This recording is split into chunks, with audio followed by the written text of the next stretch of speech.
School life అనే cinema చేసాము. మాకు అవకాశాలు రాకపోతే మా అవకాశం మేమే క్రియేట్ చేసుకొని మంచి 10,000 వేసుకొని క్రౌడ్ చేసే సినిమా అండి ఇది. సో చాలామంది ఆశయాలు ఉన్నాయి, 175 ఆశయాలు. ఇందులో నేను హీరో అండ్ డైరెక్టర్గా చేశాను. నాన్న క్యారెక్టర్ వచ్చేసి సుమన్ సార్ చేశారు, అమ్మ క్యారెక్టర్ ఆమిని మేడం చేసింది.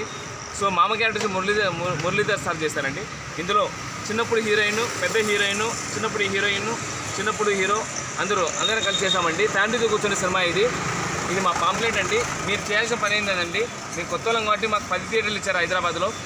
బుక్ మై షోకి వెళ్ళి స్కూల్ లైఫ్ అని సెర్చ్ చేస్తే మా స్కూల్ లైఫ్ సినిమా టీజర్ వస్తుంది. రవితేజ గారు సపోర్ట్ చేశారు మాకి. సో ఆ సినిమా టీజర్ చూడండి, నచ్చితే మాత్రం ఐఎమ్ ఇంట్రెస్ట్ అనుకోండి. మాకు కొన్ని థియేటర్లు పెరుగుతాయి. అలాగే బ్యాక్ సైడ్ వచ్చేసి మన 90స్లో ఏదైతే మన ప్రేమ ఉంటుందో, ఇప్పుడు 90స్లో ప్రేమ లేఖ ఎలా రాస్తారో అలా రాసామండి నీట్గా. ఇది చూడండి, డీటెయిల్స్ అన్నీ ఉంటాయి. మీరు చేయాల్సిన పని ఒకటే అండి, ఇలాంటి కొత్తలో సపోర్ట్ చేస్తే. ఇన్ని రోజు అందరినీ హీరోలను చూసుకున్నాం కదా, ఇక్కడ నుంచి మన పిల్లలను చూసుకుందాం, మనం చూసుకుందామండి. సినిమా అనేది ఎవడు సొత్తు కాదు, మనందరి సొత్తు. సో అందరం కష్టపడదాము. సినిమా థియేటర్కి వెళ్ళండి. మీ ఫ్యామిలీతో ఖచ్చితంగా 5 సంవత్సరాల నుంచి 70 సంవత్సరాల వరకు ప్రతి ఒక్కరు చూసే సినిమా అండి. చూసిన తర్వాత ఖచ్చితంగా ఎమోషన్ అవుతారు. కాబట్టి గుర్తుపెట్టుకుని నా కాంటాక్ట్ నెంబర్ నాది పులింద్ర మహేష్ డైరెక్ట్ ఇన్స్టాగ్రామ్ అండి. ఖచ్చితంగా నేను రిప్లై కూడా ఇస్తాను. మీ అందరికీ సినిమా నచ్చుతుంది, మీ ఫ్యామిలీకి తీసుకెళ్తారని మనస్ఫూర్తి కోరుకుంటూ జై సినిమా, జై జై సినిమా.